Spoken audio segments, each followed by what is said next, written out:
જય શ્રી કૃષ્ણ મિત્રો, કેમ છો બધા? મજામાં? તમે બધા મજામાં હશો અને અમે પણ બધા મજામાં છીએ. તો આજે અમે રસોઈમાં બહુ મસ્ત બનાવ્યું છે. તો તમે પહેલા જોઈ લો, પછી હું તમને કહું કે કોના માટે બનાવ્યું છે. પહેલા તો જો ફરસાણમાંથી અમે સમોસા અને વઘારેલા પાત્રા છે લઈ આવ્યા છીએ. અને મીઠી આઈટમમાં સેવ બનાવી છે, બરાસ સેવ ગળી. આ છે ચટણી જે સમોસા હારે ખાવાની. અહીંયા છે દાળ, મસ્ત દાળ છે.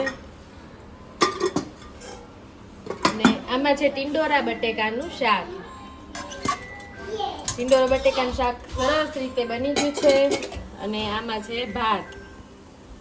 આયરી દાળ અલગ કરી છે, લીંબુ વગરની, લીંબુ અને ટામેટા વગરની.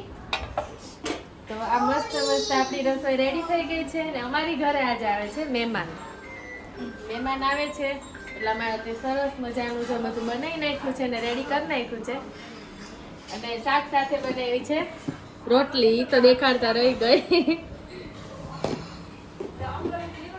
તમને આ બધી આઈટમ ભાવે છે એની મને કોમેન્ટ કરજો. અમારી ઘરે મહેમાન આવે છે એના માટે બધું જમવાનું તૈયારી કરી છે.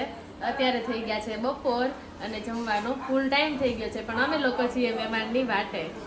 તમે લોકોને ટિંડોરા બટેકાનું શાક ભાવે છે, દાળ ભાત ભાવે છે, એની બધી કોમેન્ટ કરવાનું મને ભૂલતા નહીં. તો આપણે આવતા બ્લોગમાં ફરી મળશું. ત્યાં સુધી બાય બાય, ટેક કેર.